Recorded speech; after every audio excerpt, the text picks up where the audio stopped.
Hey there, survivors. Thanks for tuning in to tonight's episode. If you're new here, please consider subscribing. It really helps me keep these stories coming. And while you're here, let me know in the comments where you're listening from. Now let's get started. We left the city just after noon. The highway out past Glenmore was open, light traffic. Just clouds pressing low and tight and the occasional 18-wheeler kicking grit at the windshield.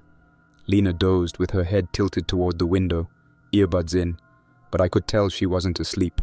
She kept thumbing the side of her phone like she was refreshing a page that wouldn't load. We'd been planning this trip for 2 months. 1 week, just the two of us. No meetings, no service shifts, no alarms going off before dawn, an actual break. The cabin was 5 miles off the highway, near the east curve of Moonwater Lake, tucked between an old state park and a scattering of empty summer homes. It came with its own dock, a fenced yard, and a backup generator in case of weather. No other bookings that month. That was the deal. We didn't talk much until we hit the outskirts of Ashford and saw the line outside the pharmacy. 12 people deep. Some wore masks. Some held baskets full of allergy meds and cough syrup. "Is that for the new flu thing?" Lena asked, pulling out her earbuds. "I don't know. Could be allergies. They said something about airport screenings on the radio this morning. People collapsing at the gates. I think that was a prank video." She didn't say anything after that. Just looked out the window again. At the last shopping plaza before the turnoff, we hit a hypermarket. Parking lot was full, but not frenzied. Lena made a list in her notes app. Charcoal, wine, breakfast stuff, and 2 extra cases of bottled water just in case the well filter wasn't as good as the owner claimed. Inside, there were carts full of canned soup and cold medicine.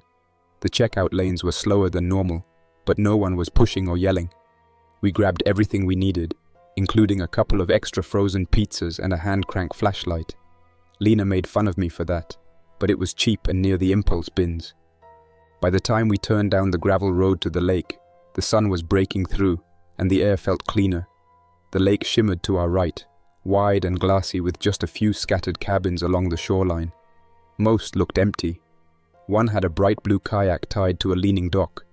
Our place was near the bend, surrounded by thick pine and maple. The gravel popped under the tires as we pulled in. The cabin was even better than the listing showed. Wide porch, mossy roof, second-floor loft windows overlooking the lake, solar lights along the path, a shed to the left, a wood rack, and the chain-link fence circling the yard, about 6 feet high. The lockbox worked on the first try. We stepped inside. The air smelled faintly of cedar and something else. Maybe the old cleaning product the host mentioned in her welcome packet. Lena went straight to the kitchen to check the cookware. I opened the back door, walked out onto the deck, and stood there a while. Just trees, water, wind, nothing else. That night we grilled, burgers and corn. She opened the first bottle of wine before I even lit the coals. We ate outside, wrapped in blankets as the temperature dropped, watching the lake go dark.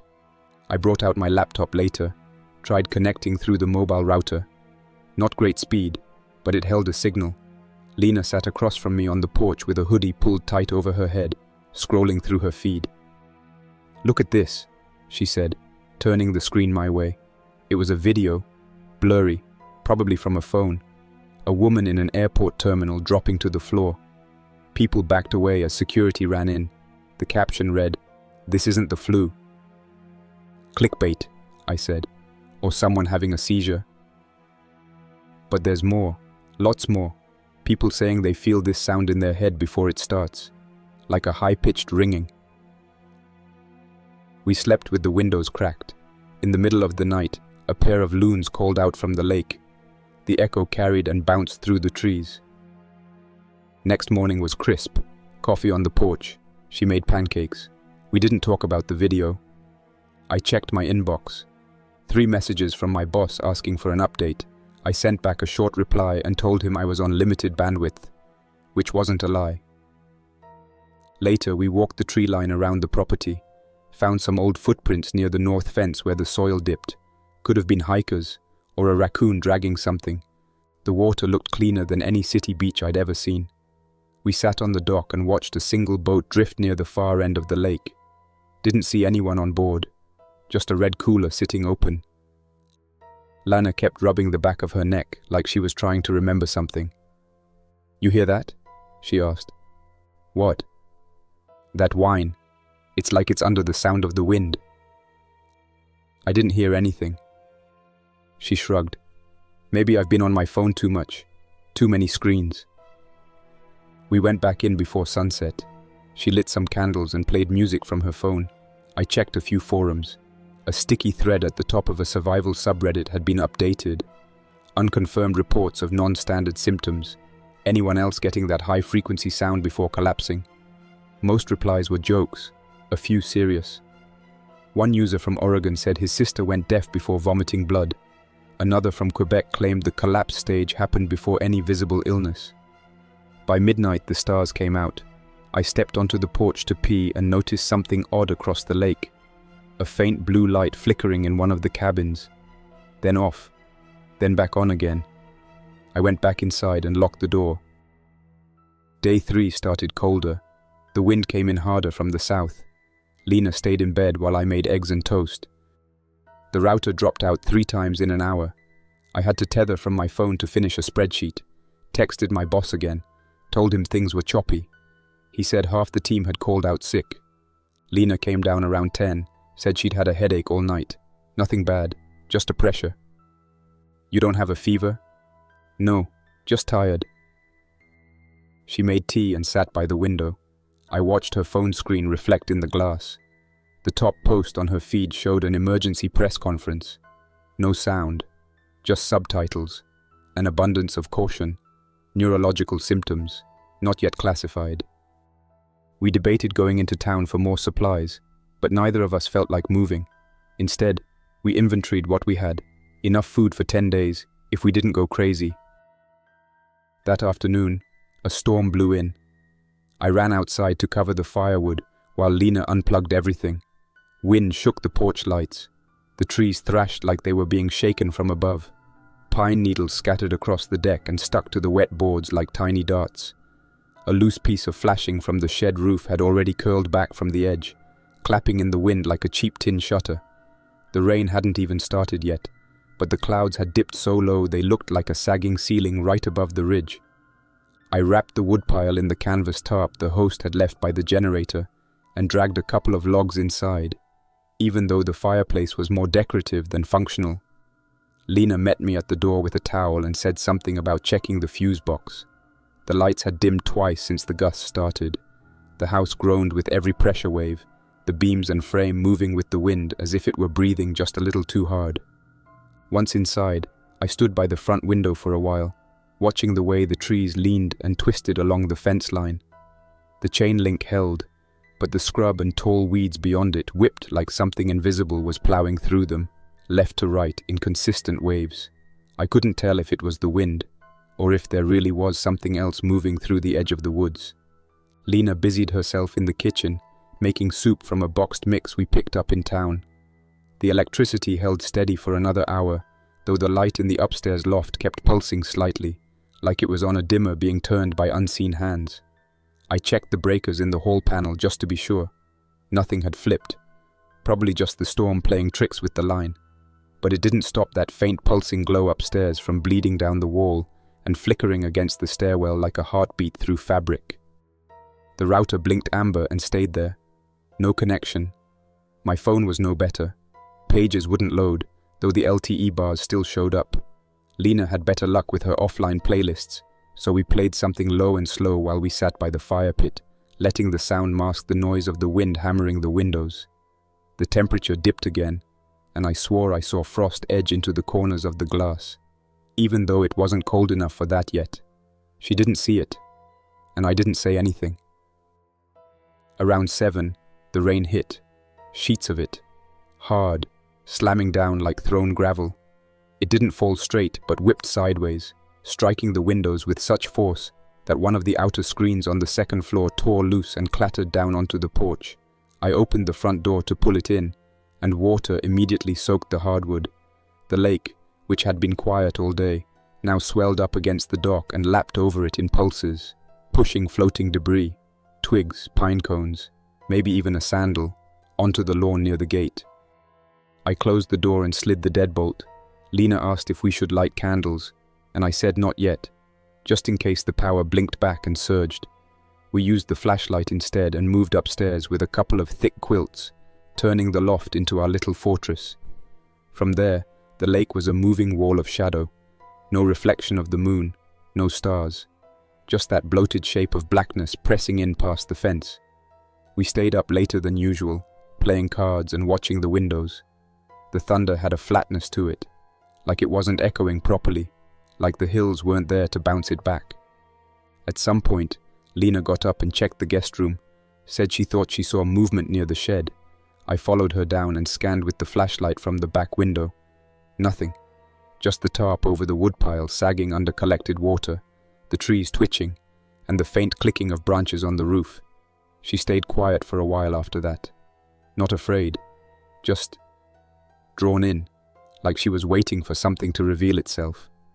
The way she kept her eyes on the treetops made me wonder what she expected to see up there. We went back to the loft after midnight. The rain hadn't let up. If anything, it was harder. I watched Lena curl up under the blanket and turn on a battery-powered white noise machine we'd brought for sleeping. It hummed steadily. No disruptions. She was out in minutes. I couldn't sleep. Sometime later, maybe 1, maybe closer to 2, I noticed the loft window flickering. A faint light, not lightning. No thunder. Just a soft, irregular strobe like someone swinging a flashlight in slow arcs. I moved to the window and crouched low, careful not to block the glass. Across the lake, at the far edge near the bend, one of the cabins was lit with a deep green glow, not a bulb I'd ever seen. It pulsed with rhythm, not intensity. A pattern. On for 3 seconds, off for 2, then a longer pause, then 3 quick blinks. It repeated. I tapped my phone to record, but the camera refused to focus. Nothing but blur. I switched to the binoculars we'd packed for birdwatching. The image wasn't much better in the rain, but I saw movement. Not a person, not clearly, but something pacing by the dock on that side. Shoulders hunched, legs stiff. The motion reminded me of someone walking in too tight shoes. Off balance, like each step might go sideways. It never looked up, just kept circling near the green light until it vanished into the trees. I backed away from the window and lay on the floor until sunrise. Day 4. The rain had stopped, but fog now hung low over the water. The sky was pale yellow, filtered through gauze. We ate quietly. Lena asked if I heard any news. I said nothing loaded. She didn't ask again. I rebooted the rotor. No signal. The radio in the kitchen only picked up static and one station playing classical loops. No voice. I thought of driving into town to check for service or see a local paper, but when I suggested it, Lena said she had a bad feeling. A bad feeling how? I asked. Like we'd miss something if we left, or bring something back. We walked the fence line again. The soil was soft with runoff. Tracks near the shed. Barefoot maybe. Could have been animal. The spacing was too irregular. We didn't mention it out loud. Later that morning, I noticed a light tremor in Lena's hand as she poured coffee. Not shaking exactly, just a subtle rhythm, like the beat of a song she couldn't stop playing. She said she was fine, just tired. I didn't push. Around noon, the sun tried to break through the clouds. A few minutes of full light illuminated the lake, and I could finally see the other cabins across the water clearly. Most had closed curtains or no movement. But one, the one with the green light the night before, now had its front door hanging open, just swinging, tapping rhythmically in the breeze. No one visible, no sound. We turned off the music and listened. For an hour, nothing. The power flickered again in the afternoon, then cut completely. I checked the breaker, tried the generator. It sputtered but didn't catch. Lena offered to help, but I told her to rest. She hadn't spoken much all day, just sat on the porch and watched the water, holding a mug she hadn't refilled in 2 hours. That night, we ate cold ravioli from a can and used candles. I found the emergency radio in the shed, but it only picked up one signal, looped in English and Spanish. Emergency bulletin. Remain indoors. Unconfirmed pathogen. Symptoms include disorientation, auditory hallucinations, collapse. Seek secure shelter. Avoid exposed individuals. It repeated with slight distortion, then silence, then the same loop again. Lena didn't react, just asked if we had more candles. At 2 in the morning, I woke to a knock. Not a loud bang, just a dull, deliberate knock. 4 times, then nothing. I froze, didn't sit up, just listened. Another knock, this time from the back door. I moved quietly out of bed, found the flashlight, kept it off, went down the stairs slow, 1 step at a time, avoiding the third one that creaked. The living room was dark, moonlight barely cutting across the floor through the broken blinds. The knock came again, just once. I crept toward the kitchen and looked out the side window. There was someone at the fence. Not at the gate, just standing with both hands resting against the metal, like he'd arrived hours ago and hadn't moved. Head down, shirt soaked, pants shredded below the knees. He swayed slightly, not from cold or fatigue, but as if his body had forgotten how to be still. I crouched for what must have been 10 minutes, barely blinking. His head never lifted. I couldn't see his face. Not clearly, just the shape of it in the moonlight, drooping toward his chest like a wet branch hanging too low. The skin looked dark, not by ethnicity, but discolored, like it had bruised deep below the surface. Whatever color it had once been was gone, replaced with that washed-out shade of spoiled meat left too long in the sun. No sound from him, no attempt to move closer, not even the usual nervous shuffling of someone unsure what to do next. He was planted there, solid, as if something had driven him to that exact spot and switched him off the second he arrived. I waited for him to do something, leave, collapse, breathe. But all he did was stand there, barely upright, body bobbing to some internal rhythm I didn't want to understand. When the sky began to lighten, I quietly backed away and went upstairs. Not to sleep, but to watch. The tree line swallowed the last of the dark, and by the time Lena stirred beside me, the figure was gone. No footprints, no drag marks by the fence, just damp grass and a few snapped reeds by the north post where the ground dipped. I didn't tell her about it. Not yet. By morning, the fog had lifted, and the internet, inexplicably, came back.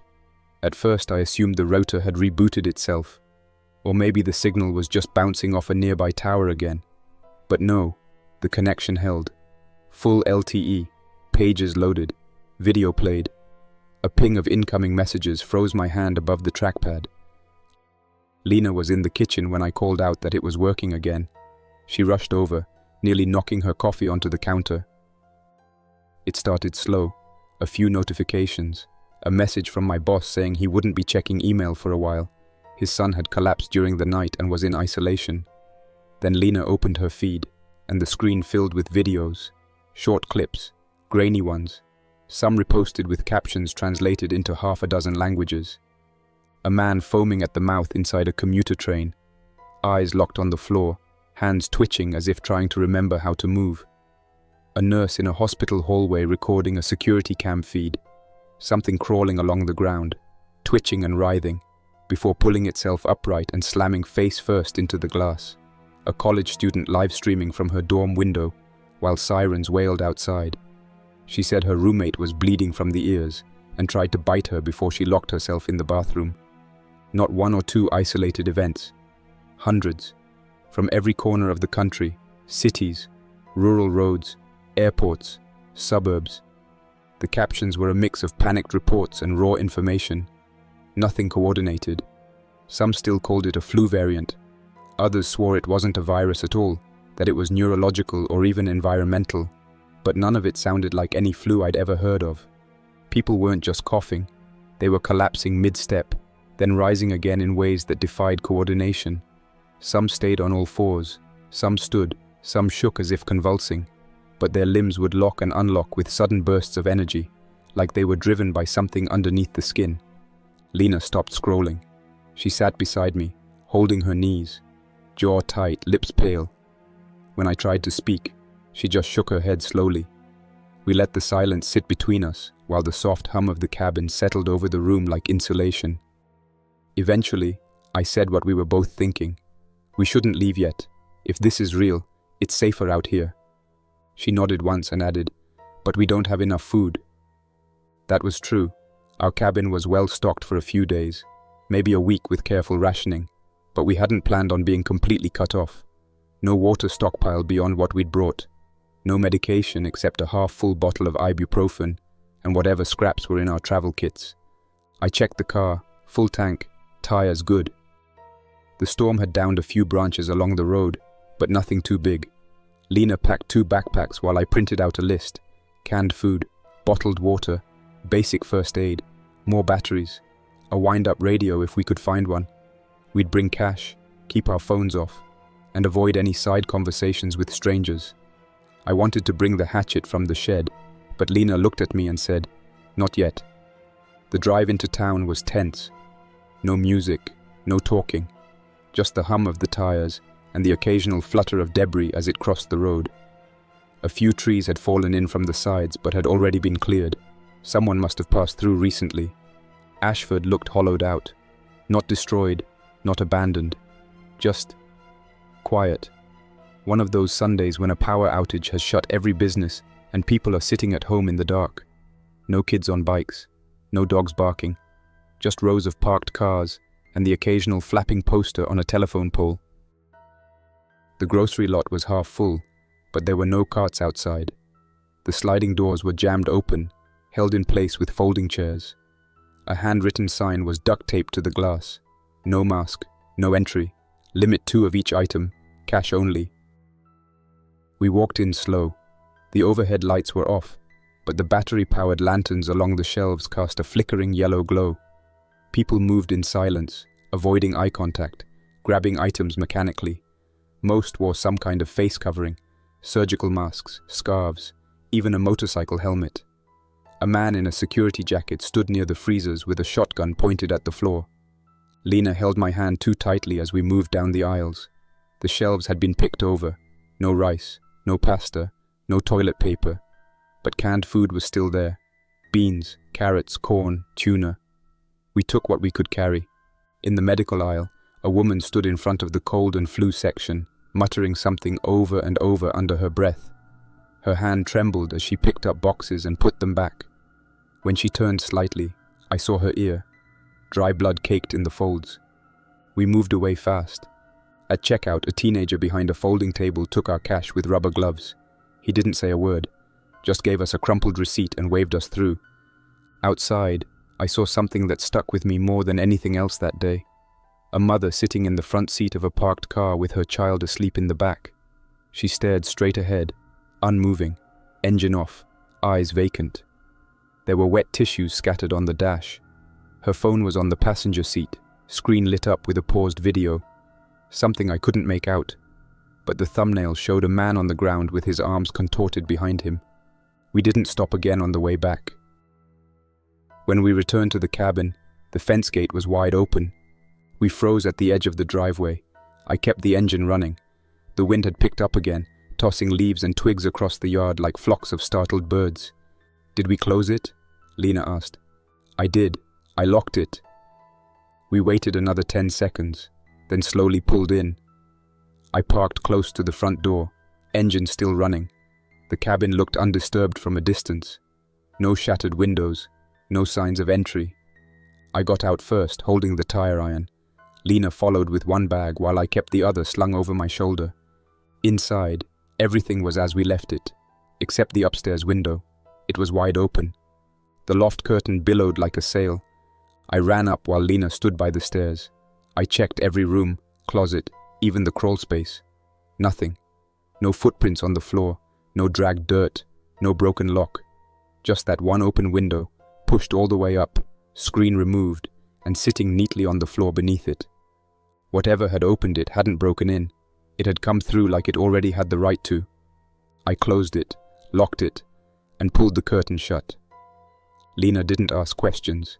She just unpacked the bags, lined up the cans, and started boiling water from the emergency jug. We didn't talk much that evening. Just made dinner and sat on the floor with the lantern between us. The power hadn't come back. The generator remained stubborn. The only light we had came from our gear and the flickering candles in the storm jars. Neither of us ate much, though we tried. The canned stew tasted fine, but every bite felt like chewing through fog. It wasn't fear exactly, at least not the kind that comes in loud waves, but a creeping sort of weight, like something had settled on our shoulders and refused to lift. We'd brought back 2 backpacks of food and water, extra batteries, and first aid, but even with the supplies lined up neat on the counter, the cabin felt stripped of comfort.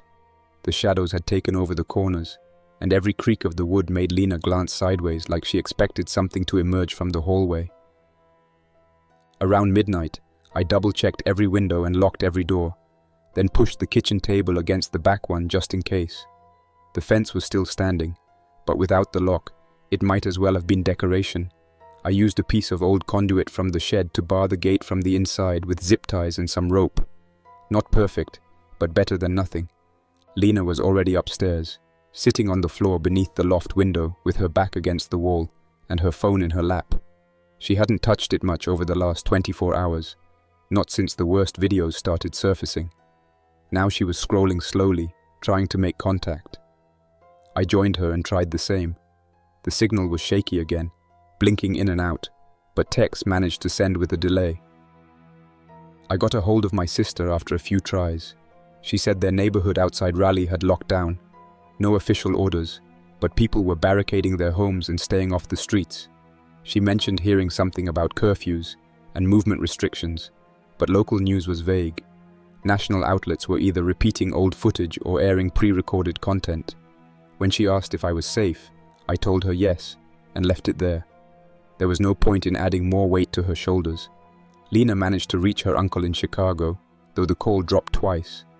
He sounded winded, said something about people crowding outside his apartment building, trying to get into the garage. When she asked why, he just said, "They think the underground is safer. No windows. But that's a trap, Lena. You hear me? Don't go down. Not under." Then the line cut off. She stared at the screen for a long time after that, then switched off the phone and tucked it under the mattress. Neither of us wanted to say what we were both thinking. Something wasn't just happening, it was spreading, and wherever people gathered, it was getting worse. When the first bird call broke the quiet outside around 5 in the morning, it startled both of us out of half sleep. I rolled to my feet and checked the backyard through the loft window. Mist hung low over the lake. The dock below was still wet, beams slick with dew and stained with something darker near the edge. Could have been water discoloration, but I made a mental note to check later. We had barely spoken in the last 12 hours. That weight hadn't left the room. I knew Lena well enough to recognize when she was drifting somewhere internal, not panicked, but calculating. Every hour she spent without distraction seemed to pull her further into that quiet place, where decisions were already forming before she shared them. She was brave, but it was a quiet, practical bravery, the kind that shows up in the right moment without warning. She stood by the sink after breakfast and said something that surprised me, even though I'd been thinking it too. "We should take the boat out today, just to breathe, even for an hour." At first it sounded reckless, but then I considered it.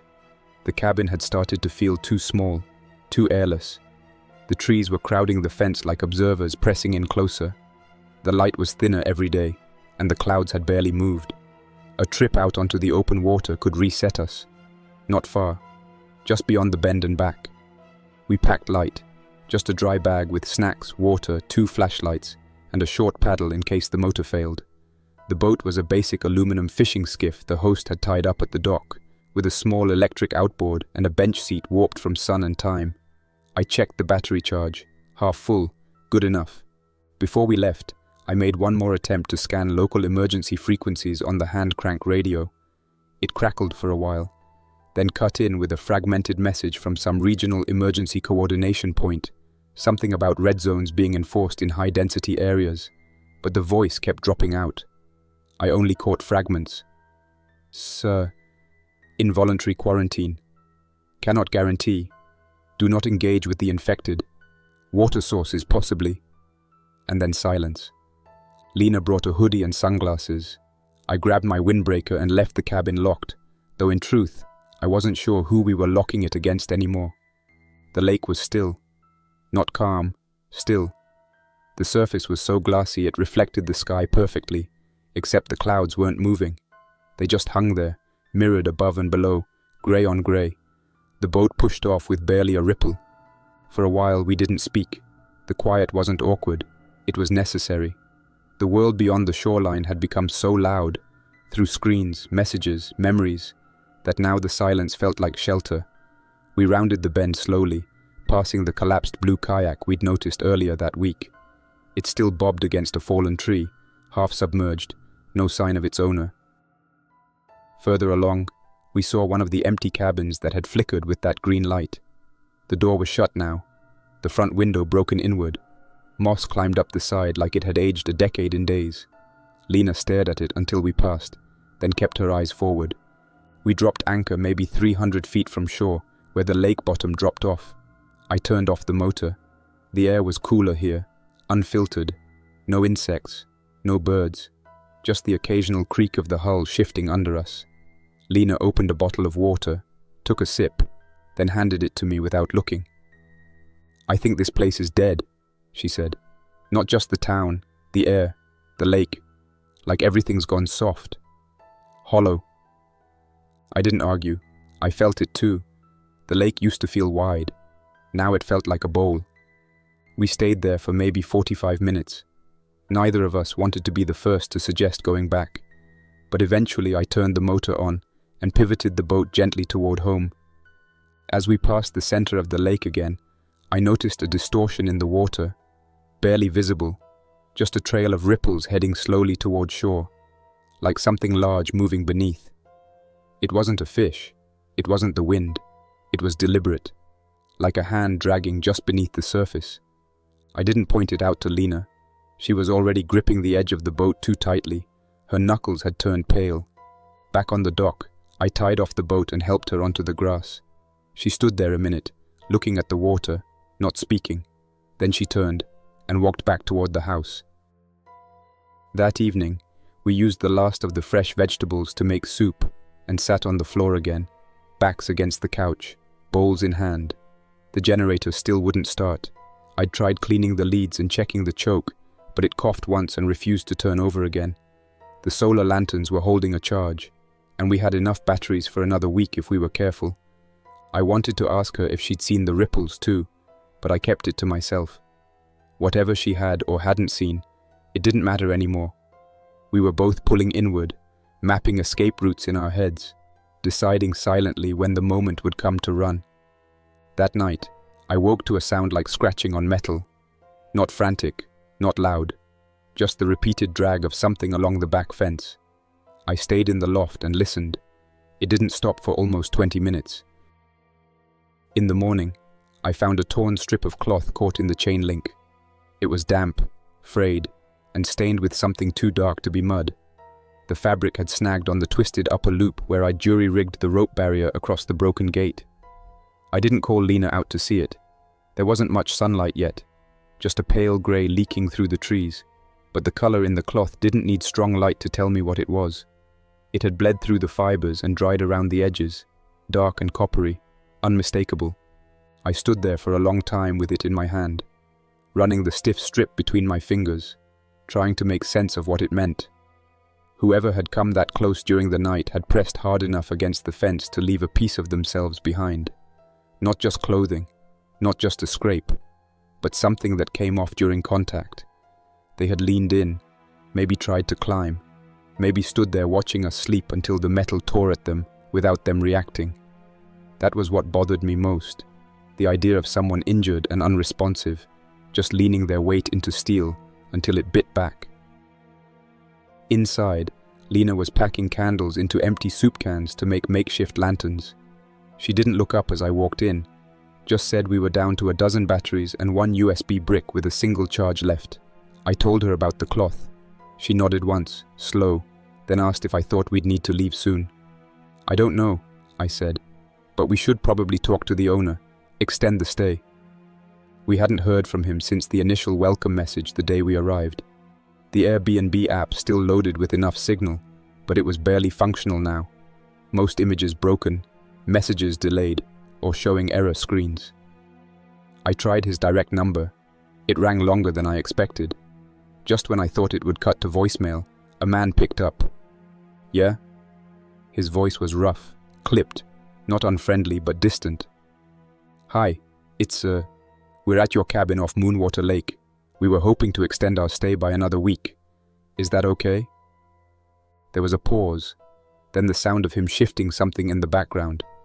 Maybe a chair or a phone being passed between hands. "You're still out there?" he asked. "Yeah, we haven't had power since the storm, and the road out's not been great. We've got supplies, but we'd rather stay put until the worst of this passes." He made a sound like a half laugh, half cough. "Smart. Too many folks rushing out, clogging up the highways. You seen any of them?" "Seen what?" "Never mind," he said quickly. "If you want to stay, it's fine. Just leave the money in the meter box by the shed. Lock it. I'll pick it up if I swing by. If not, it's yours another week." "Thanks," I said. "We really appreciate it."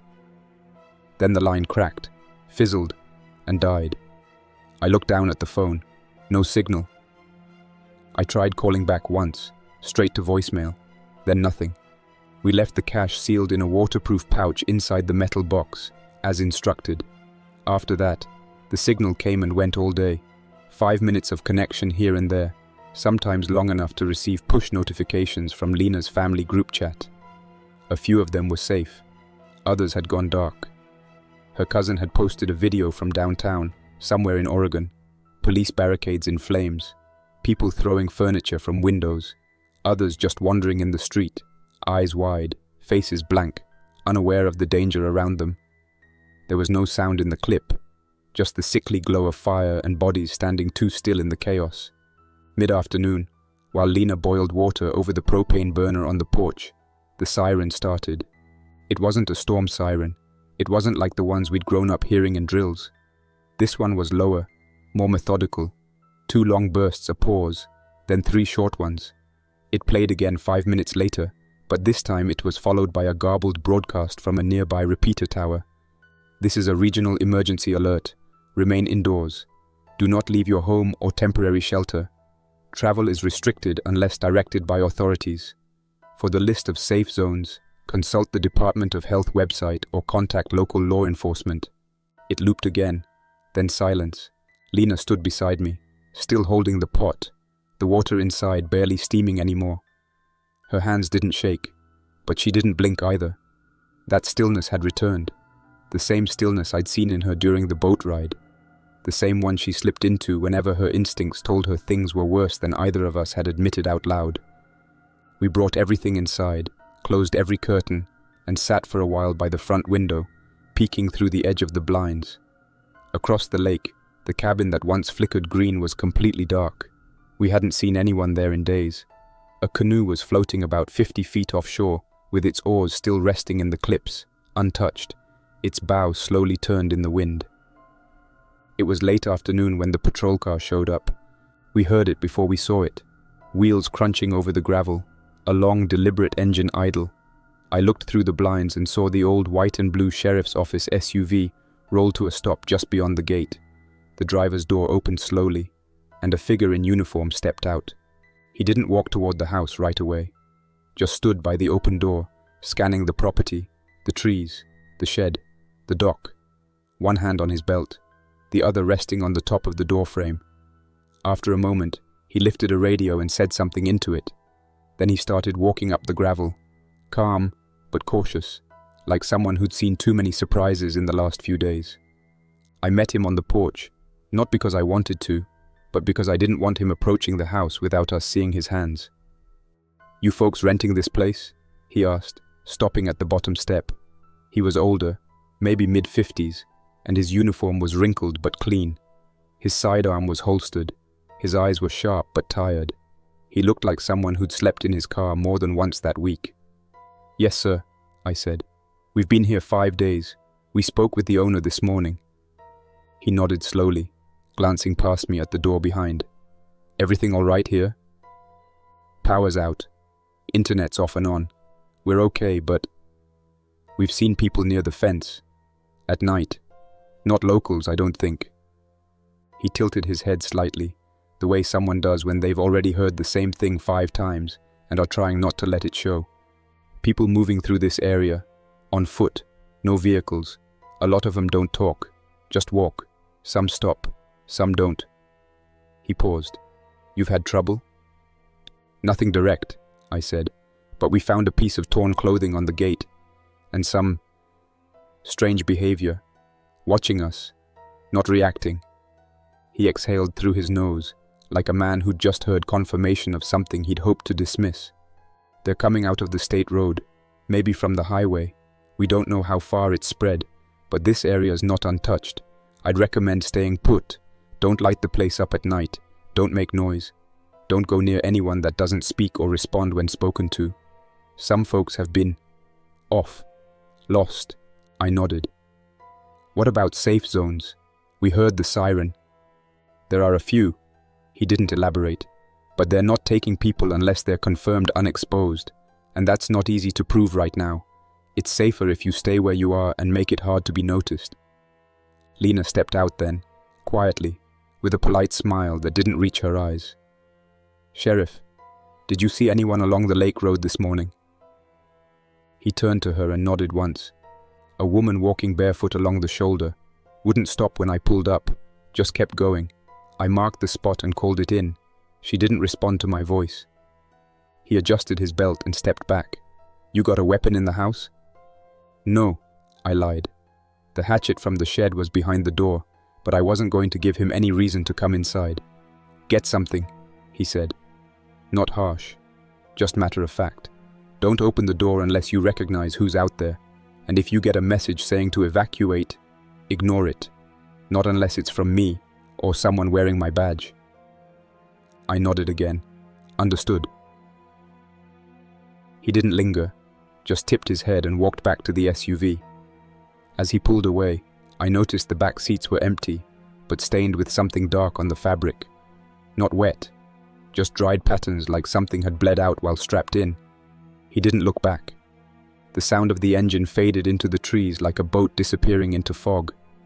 A few seconds later, the air seemed to drop flat again. Nothing moved. No birds, no branches, not even the usual whisper of breeze through the fence line. The world around the cabin returned to that strange, still quiet we'd begun to recognize as not just rural silence, but a symptom of something wider, something deeper. Even the lake, usually restless with soft lapping waves, was dead calm. Lena didn't say anything. She went back inside, walked to the kitchen, and started boiling more water. Setting up our little routine like that brief visit from the sheriff hadn't cracked the world just a little bit more. But it had. It absolutely had. I stayed on the porch, watching the road where the SUV had gone. He was the last official face we'd seen in days. Maybe the last we ever would. I had a creeping feeling that whatever tenuous grip local law enforcement had on the situation was dissolving. The sheriff didn't come out to check on us. He came out to catalogue us. 2 more names on a list he was trying to finish before the list became irrelevant. Around noon, I managed to catch a stable enough signal for a few minutes to load a cached link I'd saved earlier. The Novosto portal, not the official government feed, but a spin-off page run by former moderators and emergency ops volunteers, had gone live again after being dormant for nearly a week. The interface was glitchy, rough-edged, clearly running on backup servers. But it worked. The home screen had changed completely. Gone were the neat graphs and bullet point recommendations. In their place, a black and red header with bold text. Critical civil alert. Unverified visuals inbound. View at your own discretion. I clicked into the live map. The feed was chaos.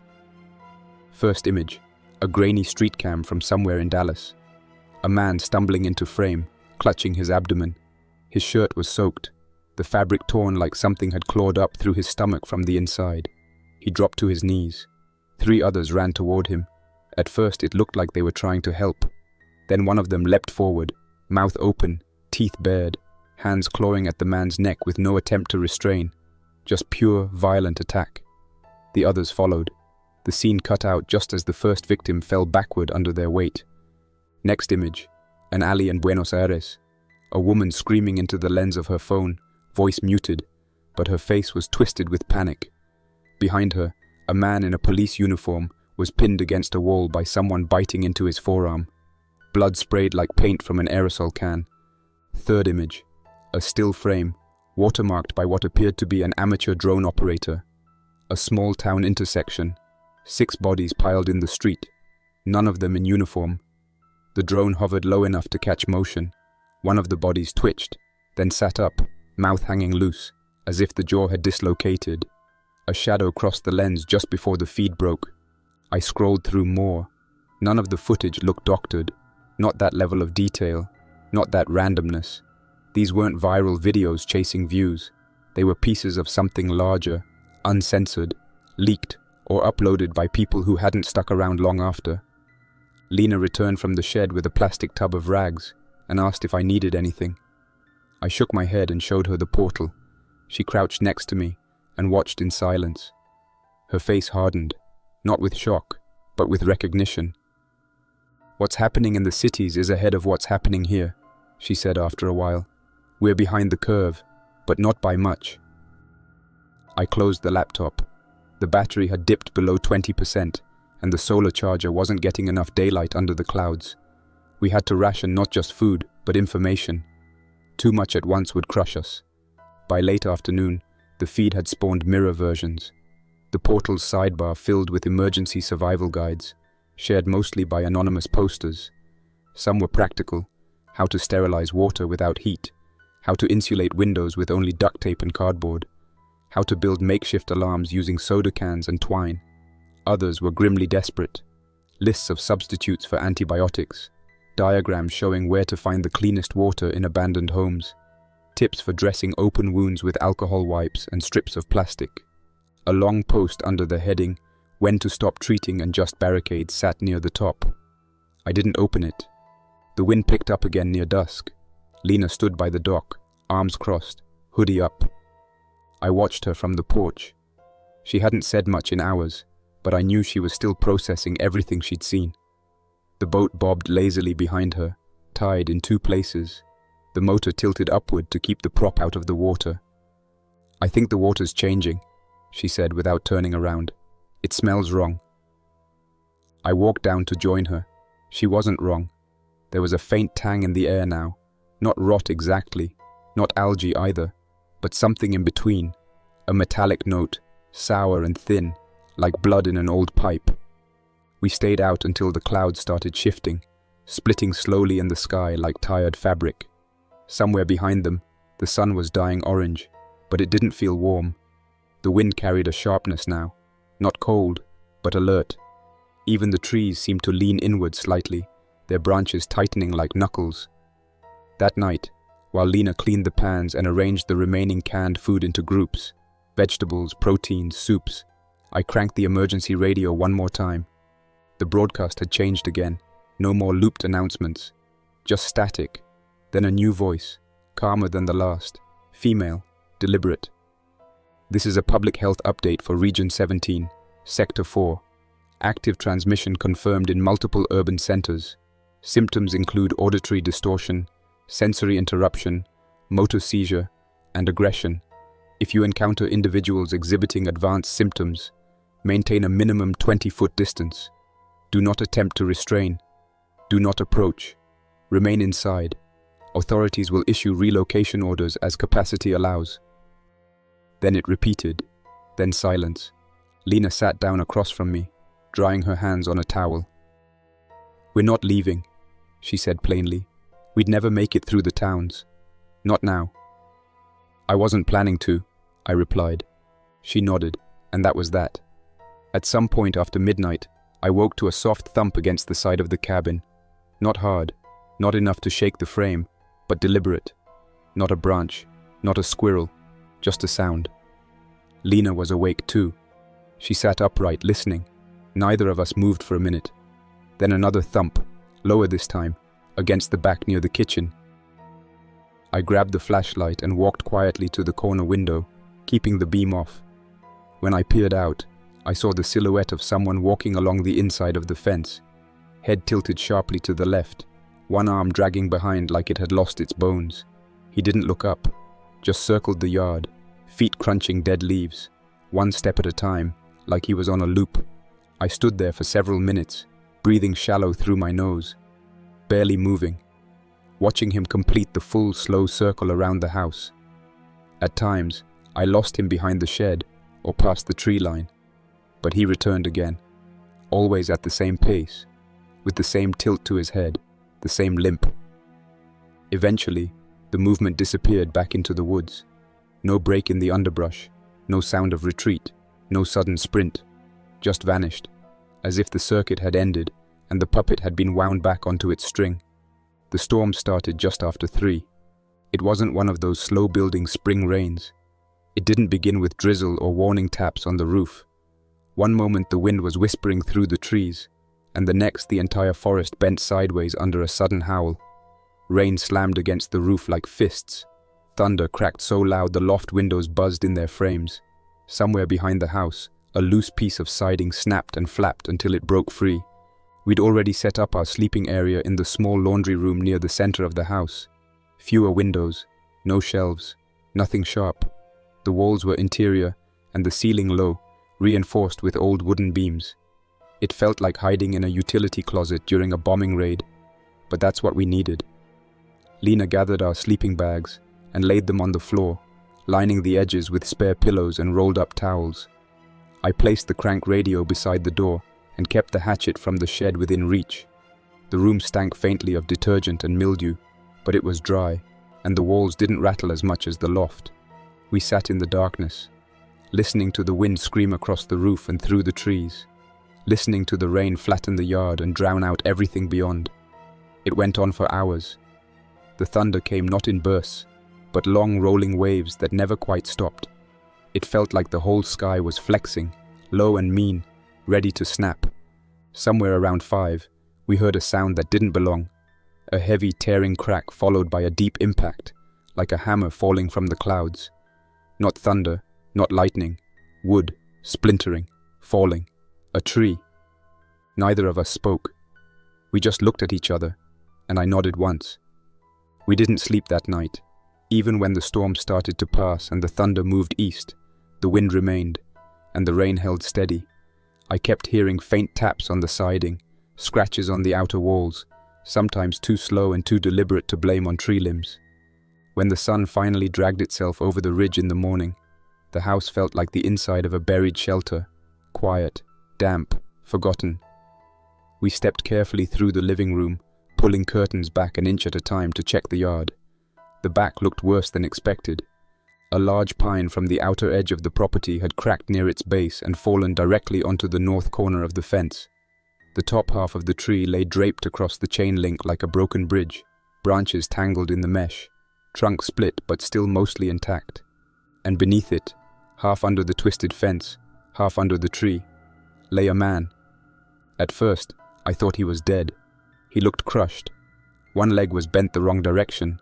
His torso had flattened against the wet ground, and his clothes were soaked through with mud and pine needles. His face was turned away, one arm stretched outward beneath the lowest limb. But then he moved. It wasn't much, just a twitch of the hand, a slow flex of the fingers, curling and releasing like he was testing them. His head shifted slightly, not enough to roll over, not enough to raise himself, just enough to let us know he was alive. Lena grabbed my arm. We approached carefully. I carried the flashlight still off, and the hatchet stayed at my side. Lena stayed a step behind.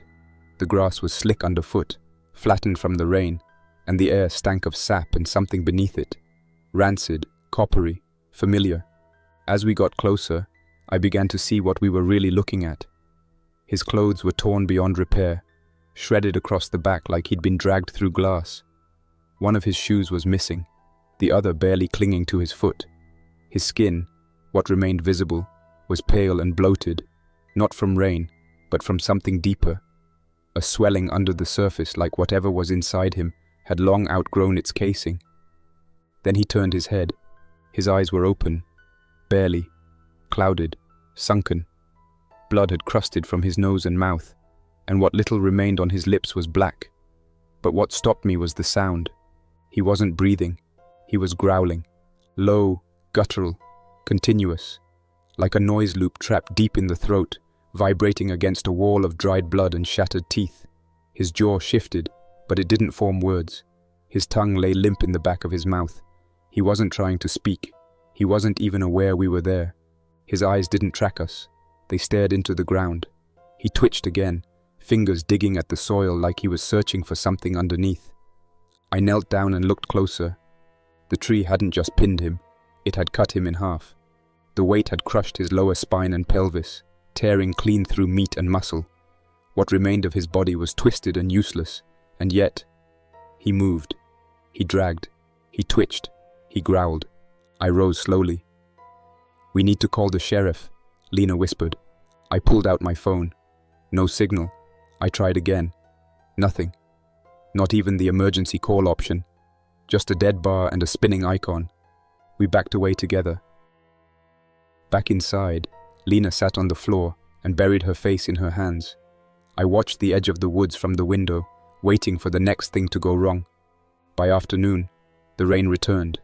Softer this time, but steady. The kind of rain that soaks everything through without making a sound. The clouds thickened again. The daylight never fully arrived. I checked the tree and the body 4 more times. He didn't move any farther, didn't crawl, just kept twitching beneath the trunk, one arm frozen in the dirt, head still turned to the side. The growling had faded, replaced by silence. I couldn't tell if he was finally dead, but I wasn't going to get close enough to find out. There was no question in my mind anymore.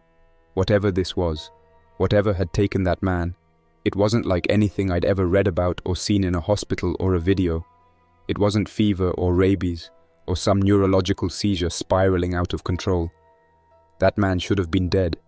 No oxygen, no circulation, crushed mid-spine and bleeding out. But something kept him going. Not alive, not conscious, just moving. By the time I stepped back onto the porch, I realized I hadn't taken a full breath in minutes. My hands were shaking, not from panic, not anymore, but from sheer effort, trying to stay measured, careful, trying not to go too fast, or too loud, or show too much of my back to anything beyond the gate. That kind of tension wears you down fast. It makes every step feel like walking on glass. Lena met me inside with the curtains already drawn and the chairs from the porch pulled across the main doors. She'd laid down a crude barricade using the firewood box and 2 empty totes filled with books. It wouldn't stop anyone determined, but it might give us a few seconds of warning. We didn't speak much after that, just nodded to each other occasionally, passed tools and bottles silently. I helped reinforce the window in the loft, covering the lower half with 2 plywood panels from the shed and sealing the edges with duct tape and towels. The nails weren't long enough for comfort, but I angled them deep and prayed the frame would hold. It wasn't a permanent fix. Nothing about this cabin was built for siege, but it was the best we had. At noon, the wind shifted again, turning inland and whipping the tops of the trees into a steady lean. Branches snapped and fell sporadically, and a cluster of crows began circling above the tree line across the lake, dipping and rising as if following something that moved just below the canopy. I watched them for nearly half an hour. They never settled. The man beneath the tree didn't make another sound. By mid-afternoon, the signal returned, for less than 10 minutes, just enough time to load a cached emergency services bulletin. The header wasn't local anymore. It had shifted. Federal tone, stripped-down formatting, black text, white background, no logos, just numbers and blocky timestamps, like the digital leftovers of a failing system still trying to pretend it was functioning. The message was short. Emergency broadcast, read carefully, active transmission confirmed in all major population centers. Survivors should remain in low-traffic, non-metropolitan areas. Avoid contact with all non-communicative individuals. Affected persons may continue basic motor functions beyond neurological failure. Do not approach. You may not receive further instructions. There was a number at the bottom, likely for a regional crisis line, but calling it only led to a pulsing beep and then dead air. I sat back and let the screen dim on its own. I didn't shut it, just let the battery die slowly in my lap. By evening, the rain had returned again, heavier than before. It pounded the windows like something trying to get in. I heard it echo across the tin siding of the shed like drums. Every once in a while, the wind would shift just right and whistle through the holes in the eaves, making a sound like distant screaming, but not quite. I tried to tell myself it was just the wind, but that kind of lie gets thinner each time you tell it. Lena made a new plan while I was sealing the utility room. She showed it to me on a scrap of cardboard, a list of the remaining food, water rations, how many batteries we had left, how many hours of light per day we could safely use without burning through power. Then at the bottom, rules for contact. No opening doors after sunset, no answering voices unless confirmed, no second chances. If it doesn't respond like a person, treat it like it's not. She didn't say it, but the third rule was written for me. After dinner, we sat in the laundry room again, listening to the storm. I tried to sleep upright against the dryer, arms crossed, hatchet tucked under my elbow. The sound of water moving through the gutters turned into static after a while, and the thumping of loose branches on the roof felt like footsteps. I kept blinking awake, thinking I'd heard someone moving across the floor above us, even though no one had gone up there in hours. Sometime after midnight, Lena woke me with a whisper. She'd heard something outside, soft dragging against the back siding. Not the tree, not the storm. Something lighter, deliberate, like a hand or a wet coat sleeve scraping along the wood in long strokes. I crawled across the tile, turned off the solar lantern, and pushed my ear to the base of the wall. Silence. Then a soft tap. Then two more. I waited, counted. Nothing after that. We stayed in the laundry room until dawn, too tired to keep watch, too alert to fall asleep. The storm passed sometime before sunrise, leaving the air heavy and yellowed. Fog clung low to the grass, and the world outside the window looked like it had aged 20 years overnight. The trees had shifted. The dock was missing 2 planks. One of the porch chairs had vanished. I checked the tree. The man beneath it was no longer moving, but his eyes were open. The pupils had filmed over completely. There was no breath, no twitch, no noise. But the expression wasn't slack like a corpse. It was tight, clenched, lips pulled slightly upward on one side like a half-formed snarl frozen in place. I looked closer, from a safe distance behind the tarp we'd strung along the back wall. Something had disturbed the mud around his head, small drag marks, like fingers scratching in the soil. I called Lena out. She joined me with the walkie in hand, testing frequencies one by one. Nothing. We tried the sheriff's channel again. Dead. Tried open bands. Only static. We were cut off again, and someone had been outside the cabin during the night. We both knew it. That afternoon, we went room by room through the cabin, not for supplies, but for anything that might break under pressure. Glass, metal rods, anything that might fall or shatter if someone broke a window. We moved every unstable item into the guest bathroom and locked the door. Then we cleared lines of sight to every entrance and marked off shadows where we might be able to hide if we had to. It was like preparing for a siege without knowing where the enemy was or when they might come. The quiet didn't help. The storm had passed, leaving the air dead still. The forest didn't make a sound, not a bird, not a squirrel, not even the occasional creak of old bark in the wind. Everything felt frozen, and yet not calm. There was something unnatural about the silence, as though the entire landscape was holding its breath, waiting for something to move first. After we'd finished barricading and rearranging, we stood for a while in the kitchen, looking out at the lake. The surface was smooth, unnaturally so. Rain had washed debris down from the higher ridges, and driftwood now floated in tangled clusters near the shoreline. But it wasn't just branches. There were shapes among them, human shapes. At first we thought it might have been clothing, bright shirts or jackets tangled in the debris. But then one of them shifted. A leg kicked upward, slow and aimless, then sank again. Another bobbed to the surface, face down, arms trailing like seaweed. There were 5, maybe more, not clumped together, but scattered, like they'd been dropped from the sky. Some faced the shore, others drifted slowly toward the center of the lake. None made a sound. Lena leaned forward against the window, squinting. "They weren't there yesterday," she whispered. I know. We stepped outside and stood under the edge of the roof, shielding our eyes from the glare. The air smelled off again, thick with algae and copper. That same metallic tinge had returned, faint but sour, like a penny under your tongue. The sun was trying to push through the haze overhead, turning everything a dull amber, and then we heard it. A low droning. I looked up, scanning the horizon. It was coming from the east, somewhere beyond the trees. Lena stepped back, hands shielding her brow. The sound grew louder, a mechanical growl, steady, rising. Then it broke over the ridge. A plane, a float plane. It glided over the treetops and descended fast, angling toward the water with practiced precision. The pontoon skimmed the surface in a spray of mist as the engine throttled down. It coasted across the far side of the lake, maybe 200 yards from shore, and came to rest near the crooked dock of an abandoned cabin. We didn't move, just stared. Two figures jumped out, both in dark jackets. One carried a duffel bag, the other a rifle slung across his shoulder. They scanned the shore quickly, then waved toward the cabin.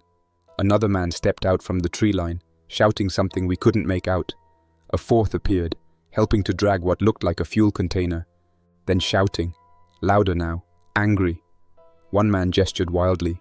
The other raised his rifle, not at anyone, just up, warning. Then the shots. 3, then 2 more. Lena gasped and clutched my arm. We couldn't see who fired first.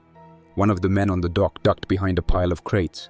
Another stumbled backward and fell into the water, kicking up a froth before disappearing beneath the surface.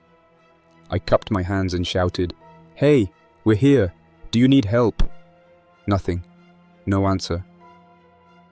Lena joined in, screaming across the lake, waving her arms. Still nothing. They didn't look our way. The gunfire stopped, and silence returned. Then something moved near the wreckage of the crates. A figure stood up, jerky, stiff. Not the same as before. This one didn't run. It just lunged toward the nearest man, arms out, head back. And then that man opened fire again. 2 more shots, point blank. The thing fell, then rolled into the water. We backed away. "They're not going to help us," I said. "They're just trying to get out." The plane was idle now, its engine humming quietly. No one else emerged. We returned to the cabin, watching through the blinds, and that's when I noticed something in the water, closer now. One of the bodies was drifting toward the dock, but not like the others. It was moving against the wind. It rolled, turned slightly, and then, somehow it stood. It rose from the water slowly, soaked and broken, legs unsteady. It began wading toward our side of the lake. Not fast, but deliberate. Lena backed away from the window, her voice tight. "There's another." I grabbed the axe from the door. It was still damp from last night, the wood swollen slightly. We stepped outside. The figure was just 15 feet from the shore now, dragging itself through the shallows, arms reaching blindly. It was a woman, young, maybe, long hair plastered to her face. Her clothes were torn, skin bloated from the water. One shoe still hung from her foot, the other missing. Her mouth opened and closed without sound. Then she saw Lena. It wasn't a look of recognition. It was a shift, like her muscles remembered what they were supposed to do. She let out a wet, gargling rasp and lunged. I shoved Lena back.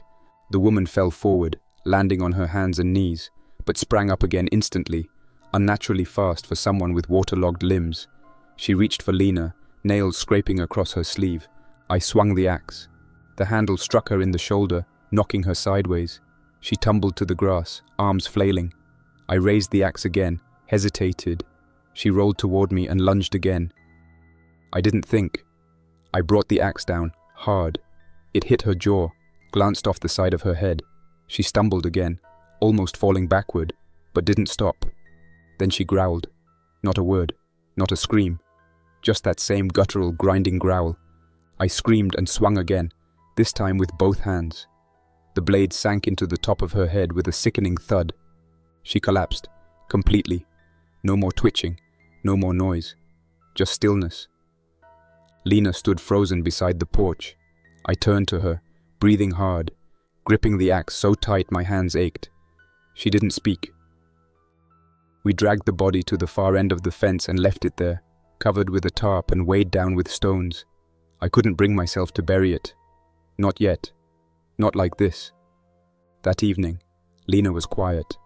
She sat in the corner of the loft, knees pulled to her chest, staring out the small window toward the lake. I brought her water, but she didn't touch it. Then softly she said, "It's in my ears." I looked at her, confused. "What is?" She tapped the side of her head, just behind her right ear. "That sound. The ringing. It won't stop." I sat beside her, touched her forehead. No fever.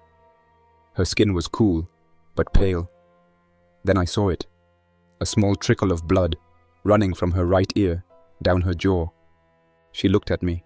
It started when I saw her, when she came out of the water. And I didn't know what to say. That night was the worst. After everything, the silence, the storm, the strangers at the fence, the twitching corpse under the tree, the girl that rose from the lake like something dredged up from a fever dream. After all that, the thing that broke me wasn't the blood or the body. It was Lena telling me not to sleep beside her. We had always stayed close, even when things got strange. Especially then. Her silence had been comforting, her presence grounding. But when the ringing in her ear grew worse, when the pressure made her grip her head and lean against the wall in the loft like something was burrowing behind her eyes, she looked at me and said with a hoarse voice, "You should sleep downstairs, just for tonight." I tried to argue, told her I'd stay awake. Watch her. She could sleep. I'd be right there. But she shook her head. "I don't trust what's happening in my head," she said, "but I trust you. So stay near. Just not right next to me, in case I wake up different."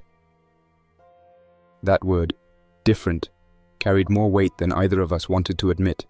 I sat on the floor by the loft doorway anyway, propped against the frame, watching her until her eyes finally closed. I didn't sleep, just listened. The wind returned sometime after midnight, carrying that soft whistle through the eaves again, the kind that sounded like it was mimicking a cry. At dawn, the air felt colder than usual. I rose slowly, stepped over the pile of towels and bedding she'd gathered around her, and crouched to check her face. She looked peaceful. Her skin was pale, yes, but her lips weren't blue. Her fingers were warm. Her chest rose gently. When I pressed my hand against her neck, I felt it. Slow, steady. A pulse. I let her rest. She needed it. She'd been fighting off whatever this thing was since the moment she heard the ringing. Maybe longer. I grabbed the axe and stepped outside. The light was thin and yellow. Fog had returned to the lake, but it was burning off faster now. The plane across the water was still there, unmoved, its engine silent. No figures moved near it. The fuel containers had shifted in the wind. A few birds circled overhead, but they kept their distance. I walked the perimeter of the cabin, checking the fence again. The hole was still there, where the tree had cracked the chain link. But nothing new had passed through. The body from yesterday remained beneath the tarp, untouched. I checked the nearest neighbor's cabin, just a few hundred feet up the ridge. Still abandoned. The door was ajar. I didn't go inside. Just stood there for a while with the axe in my hand, breathing the sour morning air, trying not to think about the plane, or the girl in the water, or the things that had walked too slowly and breathed too loud, trying not to think about Lena asleep upstairs who had asked me to stay away, trying not to think about the blood that had come from her ear, or the way she'd clutched her head like it wasn't hers anymore. I took the long way back to the cabin, giving myself an extra few minutes to pretend everything might return to normal. The power could come on. The sheriff could roll up. Lena would laugh at how paranoid we'd been, and the lake would go back to being just water. The front door creaked when I opened it. "Hey," I called gently, out of habit. "Everything's quiet. We could actually sit down and have breakfast in peace." I didn't get a response. I climbed the stairs, taking them slow. The loft was dim. The curtains were still drawn, just a sliver of light cutting across the floor. She wasn't in the bedroll anymore. I froze halfway up. Something shifted in the shadowed corner, a sharp, broken motion. a limb twisting at the wrong angle, a shudder, like someone waking up from a nightmare and trying to remember how to stand. Then the eyes turned toward me, bleeding. Dark red streaks ran from the inner corners, down her cheeks like tears that had boiled out of her skull. Her mouth was slack. Her lips moved, but nothing human came out. She saw me, but didn't see me, and then she lunged. I barely got the axe up in time, not to swing but to shield. She hit me hard, full weight, shoulder to chest, and her teeth sank into my forearm, just below the elbow. I screamed and shoved her off, stumbling backward up the last 2 steps. She came again, mouth open, growling now. Those same wet, dead sounds from the man under the tree. I shoved her back with the flat of the axe and darted into the bedroom, slamming the door behind me. I pushed the dresser across it, then the chair, then my whole body. She threw herself against the door, once, twice, again, each impact harder than the last, each one sending tremors through the frame and into my back. She growled, clawed, scraped, and then went quiet. I didn't cry at first. I just sat there, stunned, sweating, arm throbbing, fingers tingling. I looked at the bite. It was already darkening. The skin around it swelled, red and glossy. I knew what it meant. I knew what was coming. But none of that hurt as much as the realization that she hadn't waited for me. She hadn't made it. My Lena, the one who'd planned the trip, who'd kept the lights dim and the water hot and the panic quiet, the one who'd made the rules, who'd watched the trees and packed the food and whispered, just for tonight, when she still believed she might wake up okay. I slid down the door and curled there, breathing into my hands, trying to make the tears stop, trying to forget what her eyes looked like, trying to forget the sound of her voice replaced by that awful, echoing growl. She's still out there. I can hear her, pacing, dragging her feet across the wood like she doesn't remember how to lift them, occasionally bumping into walls, growling softly. I don't know how long I've been sitting here, an hour, maybe more. The bleeding's slowed, but my skin is cold, my fingers don't move quite right, and I don't think I have much time. I still can't believe this happened to us, that Lena changed. My thoughts are scattered, looping through everything we shared, and everything I didn't do soon enough. I keep thinking about my parents, wondering if they're safe, or if they've already faced what I'm facing now. I'm angry at myself for letting her go outside when that girl came from the lake. I keep seeing all the little things, her jokes, her cooking, how she watched the sky at night and said she felt the trees breathe. I think I was really happy. I didn't realize it until it was already gone. Now I'm trying to hold on to a few clear thoughts, to decide what to do with the time I have left. I could stay here and try to make peace with it. Or maybe there's another way to make sure neither of us ends up hurting anyone else. I'm not sure yet, but I have to be the one who decides. That's all for now. Thanks for listening. If you enjoyed this story, don't forget to like and subscribe for more unsettling creepypastas. Your support keeps my channel alive. Until next time, stay quiet, stay vigilant, and trust nothing, not even the silence.